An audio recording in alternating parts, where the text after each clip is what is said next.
ఈ ధర్మం మనది. 1000 సంవత్సరాలు బానిసత్వం అనుభవించిన 1000 సంవత్సరాలు 9 కోట్ల మంది హిందువులను చంపారు. 9 కోట్ల మంది హిందువులు. ఈ చరిత్ర ఏం చెప్పలేదు. అమెరికా రచయిత రాశాడు 1931.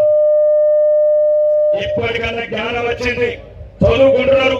ఎవరు మహారాణా ప్రతాప్ నిన్న కాక మొన్న చూసారు. చాలా సినిమా చూసినా ఏ పార్టీ ధర్మం గురించి పాల్గొనడం. మరీ ముఖ్యంగా ఈరోజు చెప్తున్నా, హిందువుల ఐక్యత. ఏ రోజైతే ఐక్యత లేదో ఆడు జయచంద్రుడు పృథ్వీరాజ్ చౌహాన్ మధ్య ఆడు గోరీగా సభ్యుడు. ఎవరైతే మాన్ సింగ్ మహారాణా ప్రతాప్ మధ్య ఐక్యత లేదో వాడు అక్బర్ గారు చంపిండు మనని. ఎవరైతే జయసింగ్ శివాజీ గారి మధ్య ఐక్యత లేదో ఆడు ఔరంగజేబు గారు చంపిండు. ఎప్పుడెప్పుడు ఐక్యత లేదో అప్పుడప్పుడు సంపుతూనే ఉన్నారు నా కొడుకులు మనని.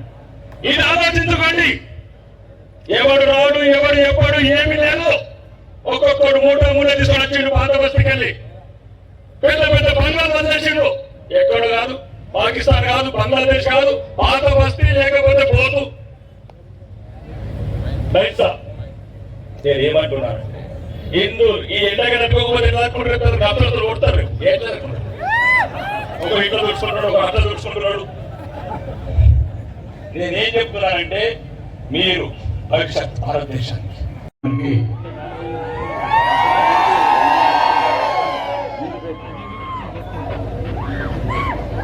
హనుమాన్ జయంతి సందర్భంగా నన్ను ముఖ్య అతిథిగా స్ఫూర్తిగా కోరుకుంటూ ప్రత్యేకమైన ధన్యవాదాలు తెలియజేస్తూ సెలవు తీసుకున్నాను.